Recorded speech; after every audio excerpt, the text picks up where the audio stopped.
నమస్తే. ఇప్పుడు మీరు చూడబోతున్న వీడియో ఖచ్చితంగా మీకు ఉపయోగపడుతుంది, నచ్చుతుంది కూడా. మరి మీకు నచ్చిన విషయం నాకు తెలియాలి అంటే ఈ వీడియోని మీరు లైక్ చేయాలి, షేర్ చేయాలి, అలాగే మన ఛానల్‌ని సబ్స్క్రైబ్ చేయాలి. మీ సపోర్ట్‌ని నాకు అందిస్తారు కదూ! ఓకే. ఇప్పుడు వీడియోని స్టార్ట్ చేద్దాం. నమస్తే. Welcome to our channel. నేను కుప్పా పద్మిని. ప్రస్తుతంతో పాటు ప్రముఖ ఆధ్యాత్మికవేత్త, ఆస్ట్రోన్యూమరాలజిస్ట్, ఎనర్జీ వాస్తు ఎక్స్పర్ట్, శ్రీవిద్య ఉపాసకులు శ్రీమతి జయప్రద గారు మనతో పాటు ఉన్నారు. మాట్లాడదాం. నమస్కారం అండి. నమస్తే అమ్మ. శ్రీమాత్రే నమః. నక్షత్రాల గురించి చెప్తూ ఉన్నారు. స్వాతి నక్షత్రం దగ్గర ఉన్నాం. స్వాతి నక్షత్ర జాతకులు ఎలా ఉంటారు, అలాగే వీళ్ళు జీవిత పర్యంతం కూడా ఎట్లాంటి అంటే ఏమేమి మార్పులు తీసుకోవాలి, ఎట్లాంటి పరిహారాలు చేయాలి, ఇట్లాంటి విషయాలన్నీ తప్పకుండా. స్వాతి అనే పేర్లో ఉన్న సౌమ్యం అంతా వాళ్ళలో ఉంటుంది అనుకుంటాం, కానీ అలా ఉండరు వాళ్ళు. ఉండరా? స్వాతి అనగానే చాలా ఆనందంగా ఉండే వాళ్ళు అనుకుంటాం. పేరు చాలా సాఫ్ట్ గా ఉంటుంది. అవును, కానీ మనుషులు అలా ఉండరు. శరీరము, ఆకృతి, మనిషి ఆకారము, మాట్లాడే విధానం అన్ని అలా సాఫ్ట్ అనుకుంటాం. చూడడానికి సాఫ్ట్ గా కనిపించే హార్డ్ వర్కర్స్ ఉన్నమాట వీళ్ళు. సో పని విధానం అలానే ఉంటుంది, చాలా హార్డ్ వర్క్ చేస్తారు. తర్వాత వీళ్ళు వచ్చే ఇబ్బందులు, వాళ్ళకు ఉండే కష్టాలు కూడా అలాగే ఉంటాయి. బయటికి కనిపించని ఒక స్వభావం ఉన్న వాళ్ళు ఈ స్వాతి నక్షత్రం అన్న అది. సో స్వాతి నక్షత్రం రాహు అధిపతి. దానివల్ల ఏంటి అంటే వీళ్ళ బాడీలో ఎప్పుడు కూడా ఎనర్జీస్ ఎప్పుడు వర్క్ చేస్తూ ఉంటారు. హెల్త్ కూడా డిస్టర్బెన్స్ అలానే ఉంటుంది. సో ముఖ్యంగా ఆడవాళ్ళకైతే ఇర్రెగ్యులర్ పీరియడ్స్ కానీ, తర్వాత బిడ్డ నిలబడిపోవడం కానీ, గర్భసంచి ప్రాబ్లమ్స్ కానీ, గర్భం సంబంధించిన ఇబ్బందులు కానీ, తర్వాత రక్తహీనత, ఎంతసేపు టెస్ట్ చేసినా ఎన్ని గ్లాసులు చూసి తాగినా రక్తం మాత్రం పడదు వీళ్ళకి. హిమోగ్లోబిన్ చాలా తక్కువ ఉంటుంటుంది. సో ఎలా ఉంటుందండి, ఎందుకు ఉంటుంది అని అంటే అది వాళ్ళకున్న నక్షత్ర లక్షణాలకి, ఆ రాశి వాళ్ళకి అలా ఉంటుంది. అది రాహు ఇంపాక్ట్. సో 90% పీపుల్ అలాగే ఉంటారు. ఒక 10% కొంచెం బలమైన జాతకం, గట్టి మనుషులు, వాళ్ళు కొంచెం స్ట్రాంగ్ ఉండంటే కొంచెం పర్లేదు. తులారాశిలో ఉంటారండి. తులారాశి మొత్తం 4 పాదాలు తులారాశి. సో తులారాశి అయిన వల్లే స్వాతి నక్షత్రం వాళ్ళకి అన్ని విషయాల్లో అవగాహన ఎక్కువగా ఉంటుంది. అన్ని విషయాల వల్ల వర్క్ ఎక్కువగా ఉంటుంది. వీళ్ళకి హార్డ్ వర్క్స్ కూడా ఉంటాయి, అలాగే హెల్త్ ప్రాబ్లమ్స్ కూడా ఉంటాయి. సో ఎక్కువ నిరంతరం శ్రమజీవులు, కష్టజీవులు, మళ్ళీ ఇబ్బంది పడేవాళ్ళు కూడా వీళ్ళే. అది. సో తులారాశిలో ఉండడం వల్ల ఏంటి అదృష్టం వీళ్ళకి అంటే మంచి సంగీత విద్వాంసులు, మంచి నాటక రంగాల్లో రాణించగలిగిన వాళ్ళు. తర్వాత వీళ్ళు ఇంకా ఏంటంటే వాయిస్ చాలా బాగుంటుంది, చక్కగా సౌమ్యంగా మాట్లాడతారు. ఆ విషయమే అబ్బాయిలు అయితే కొంచెం ఇంకా బ్రహ్మాండంగా ఉంటుంది, ఇంకొంచెం బాగుంటుంది వాయిస్. సో దానివల్ల ఏంటంటే వీళ్ళకి అది ఒక బెనిఫిట్, వాళ్ళ వాయిస్ వాళ్ళకి బెనిఫిట్. అది చాలా తక్కువ మందికి వాయిస్ బాగోపోవడం అనేది. 99% వాయిస్ బాగున్న వాళ్ళే. వాయిస్ బాగాలేని వాళ్ళు కాదు. మనిషి కొన్ని పర్సనాలిటీ అన్ని కొన్ని బాగుంటాయి. కాకపోతే వీళ్ళకు ఉండే ఇబ్బందులు ఏంటంటే వీళ్ళ శ్రమని, వీళ్ళ అదృష్టాన్ని అంటే వీళ్ళ శ్రమని, వీళ్ళ కష్టాన్ని గుర్తించరు. ఎదుటి వాళ్ళు ఎవరు గుర్తించరు. అది చాలా తక్కువ మంది పీపుల్, చాలా తక్కువ మంది గుర్తింపు. వీళ్ళు ఈ నక్షత్రం వాళ్ళు మేము అంతా అని చెప్పేసి. కానీ చాలా అదృష్టం ఏంటంటే వీళ్ళకి భగవంతుడు ఎప్పుడు హెల్ప్ చేస్తుంటారు, అదృష్టం లేకపోయినా సరే అలా వీళ్ళ ఆ అదృష్టంతో వస్తుంటారు. సో ఎలా ఉంటుంది వీళ్ళకి ఖచ్చితంగా. ఎందువలన? రాహు నక్షత్రం కదా అయినప్పటికీ. రాహు నక్షత్రం అయినప్పటికీ కూడా వీళ్ళ మనసులో ఏ కల్మషం ఉండదు నాన్న. సో ఒకటి. రెండోది ఏంటంటే ఏదైనా బాధ వస్తే ఎదుటి వాళ్ళు చెప్పరు, పక్క వాళ్ళు చెప్తారు. వాళ్ళ వల్ల బాధ వస్తే వాళ్ళకి చెప్తారు కదా ఫేస్ మన. వాళ్ళు అలా చెప్పరు. వాళ్ళు నన్ను ఇలా ఇబ్బంది పెట్టారు, నాకు ఇలా కష్టం వచ్చిందని పక్క వాళ్ళు చెప్తారు. సో వీళ్ళు వెళ్ళి వీళ్ళ తరఫున ఫైట్ చేస్తుంటారు. సో కానీ వీళ్ళు ఓన్ గా వెళ్ళి మాట్లాడడం ఉండదు. ఒకవేళ వీళ్ళు మాట్లాడమన్నాం అనుకోండి, ఇంకా రిలేషన్ కట్ అయిపోయినట్టే, మర్చిపోవాలి ఇంకా మనం. అలా మాట్లాడతాం, ఇంకా జీవితంలో వాళ్ళ దగ్గరికి రానియరు. అంత డేంజర్ అనమాట. సో నువ్వు మాట్లాడలేవా, నువ్వు మనిషివి కదా, నువ్వు పొరపాటు అన్నావు అంటే అమ్మో నిజంగా నన్నే అవమానిస్తున్నారా అనేసి మాట్లాడాలి అదే చెప్పి మాట్లాడతారు. సో తలా తోక ఏమి ఉండదు మాట్లాడేటప్పుడు. ఆ మాట్లాడే వల్ల అన్ని కలిపి మిక్స్ చేసి మాట్లాడేస్తారు. దానివల్ల ఏమవుతుంది అక్కడ మొత్తానికి అసలు వీళ్ళు అసలు ఈ గుమ్మలం రానికంటారు అని చెప్పేస్తారు, రిలేషన్ అవ్వరు. అందువల్ల జనరల్ గా వీళ్ళకి ఇది జరుగుతాయి లక్షణాలు. ఆడవాళ్ళు మగవాళ్ళు ఏమైనా డిఫరెన్సెస్ ఉంటాయా? ఆడవాళ్ళకి చాలా ఇబ్బందికరమైన విషయాలు. ఎందుకంటే కొంచెం వాళ్ళకి భార్య భర్తల మధ్య ఇబ్బందులు ఉంటాయి ఎక్కువ. హస్బెండ్ అర్థం చేసుకోకపోవడం, లేదా ఎక్కువ వర్క్ చేయించడం. చాలా మంది చూడండి, శాలరీ సార్ మొత్తం మా ఆయనకి ఇస్తానండి, నేనేం ఉంచుకోను, ₹1 నా దగ్గర ఉండదండి చెప్తుంటారు. ఏదైనా కావాలంటే పాకెట్ మనీ కూడా మళ్ళీ మా ఆయన్ని అడగాలని చెప్పేసి.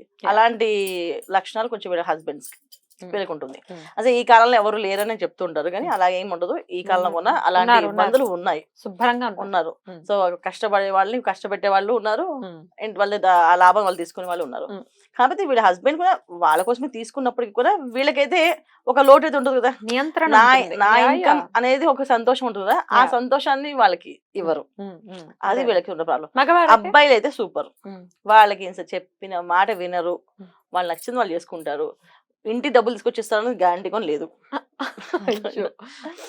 ఇస్తారని గ్యారంటీ లేదు. ఏదో కంపల్సరీగా ఎమోషనల్ గా వీళ్ళు బ్లాక్మెయిల్ చేసి ఇస్తారు. ఈ పని అంతా నువ్వే చేయాలి, ఎవరు చేస్తారా, ఇంటికి ఎవరున్నారా, నువ్వే కదా అని చేయాలంటే ఓకే ఓకే అప్పుడు చేస్తారు. అదర్వైజ్ వాళ్ళు ఫుల్ గా ఎంజాయ్ జాలీ అన్ని చేసుకుని లాస్ట్ మిగిలినవి తెచ్చి ఇస్తారు ఇంత అని చెప్పేసి. ఆ మాత్రం ఖర్చు పెట్టకపోతే ఇంక దేనికి మేము అని అడుగుతారు. ఎంత కష్టపడి చదివాం కదా, సంపాదించుకున్నాం కదా, ఖర్చు ఉంటుంది మాకు అని అంటారు. సో వీళ్ళు దగ్గర ఎవరి దగ్గర వీళ్ళు లెక్కలు అడుగుతారు, వీళ్ళు ఎవరికి లెక్కలు చెప్పరు. అది వీళ్ళ లక్షణం. ఇది స్వాతి నక్షత్రం వల్ల లక్షణాలు. ఏ ఫీల్డ్స్ లో ఉంటే వీళ్ళు రాణిస్తారు అనుకోవచ్చు? ఎక్కువ సంగీతం దాంట్లో బాగుంటారు, సింగర్స్ గా బాగా ఉంటారు, నటీనటులుగా నటిస్తుంటారు, డబ్బింగ్ ఆర్టిస్టులుగా వాయిస్ బాగుంటుంది కదా, సో డబ్బింగ్ ఆర్టిస్టులు కూడా ఉంటారు అనమాట.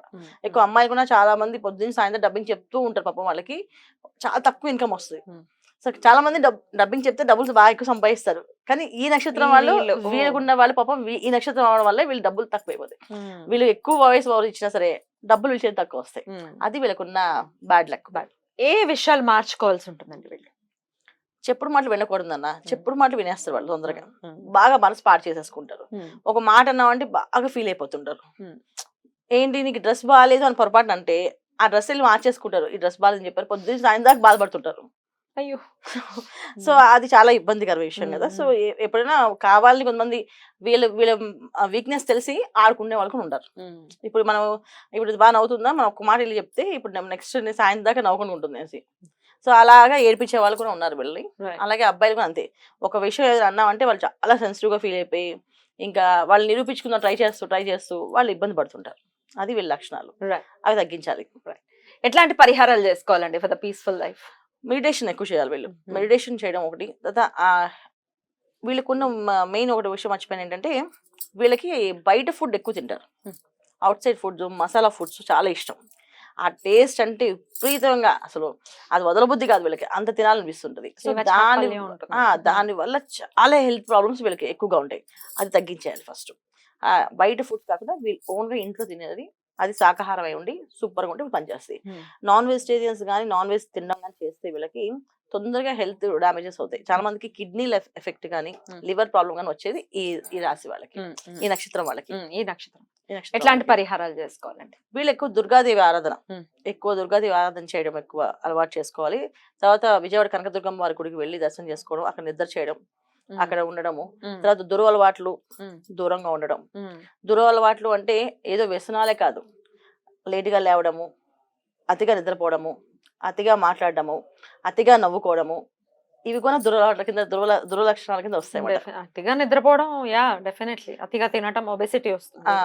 అతిగా మాట్లాడడం కూడా. సో ఎప్పుడైతే అతిగా మనం మాట్లాడతామో ఖచ్చితంగా మనలో ఉన్న మైనస్ ప్లస్ ఎదురులకు అర్థమైపోతుంది. అప్పుడు వాళ్ళు ఖచ్చితంగా సో మన మైనస్ మీద ఫోకస్ చేస్తారు, మన ఇబ్బంది పెడతారు. సో మన ప్లస్ మీద ఫోకస్ చేస్తారు, మనకు మంచి కోరేవాళ్ళు. కానీ స్వాతి నక్షత్రానికి రాహు అధిపతి ఉండడం వల్ల ఏంటంటే ఎప్పుడెప్పుడు వీళ్ళని ఏడిపిద్దామో, కామెంట్ చేద్దాము, వీళ్ళు ఇన్సైడ్ అంటే వీళ్ళు ఎలాగైనా బాధపడతారు, ఫీల్ అవుతారు కదా, వీళ్ళు అలా ఏడిపిద్దాం అలాంటి లక్షణాలు ఎక్కువ ఉంటాయి. అందుకని సో అమ్మాయిలను కాలేజ్కి వెళ్ళి అమ్మాయిలు అనుకోండి ఎక్కువ లవ్ లెటర్స్ రాస్తుంటారు వీళ్ళకి, లవ్ చేయి అని చెప్పేసి. వీళ్ళు రాస్తారా? వీళ్ళకి రాస్తుంటారు. వీళ్ళు చేసే వరకు వీళ్ళు రాస్తూ ఉంటారు. సో అబ్బాయిలు అనుకోండి ఏ అమ్మాయి పెడితే ఆ అమ్మాయి ప్రపోజ్ చేస్తూ ఉంటాడు, వాళ్ళు నో అని చెప్తే వీళ్ళు ఫీల్ అవుతుంటారు. సో ఇలాంటి లక్షణాలు కూడా వీళ్ళకి ఉన్నాయి. అందరూ ఉంటారని కాదు, 80% ఖచ్చితంగా ఈ నక్షత్రం. ఎందుకంటే మనం చెప్పేది నక్షత్ర లక్షణాలు. నక్షత్రం ఉద్దేశించి కాదు. నక్షత్రం అన్నప్పటికీ రాశి తర్వాత లగ్నం ఉంటుంది. సో కొంతమంది లగ్నాలు మంచి లగ్నాలు పడ్డాయి అనుకోండి, వాళ్ళు బుద్ధిమంతులే. స్వాతి నక్షత్రమే మా అబ్బాయి బుద్ధిమంతులు అని పెట్టచ్చు కామెంట్ ఎవరన్నా. సో లగ్నంలో ఉన్న వాళ్ళైతే బుద్ధిమంతులుగా కన్సిడర్ చేస్తారు. స్వాతి నక్షత్ర జాతకులు చెప్పినటువంటి పరిహారాలు, అలాగే తీసుకోవాల్సినటువంటి జాగ్రత్తల్ని తీసుకుంటూ చాలా పీస్ఫుల్ గా వాళ్ళ లైఫ్ వెళ్ళాలని మనస్ఫూర్తిగా కోరుకుంటూ ఇక నెక్స్ట్ ఎపిసోడ్ లో విశాఖ నక్షత్రం గురించి మాట్లాడుకుందామండి. థ్యాంక్ యూ సో మచ్ అండి. నమస్తే. నమస్కారం అమ్మా.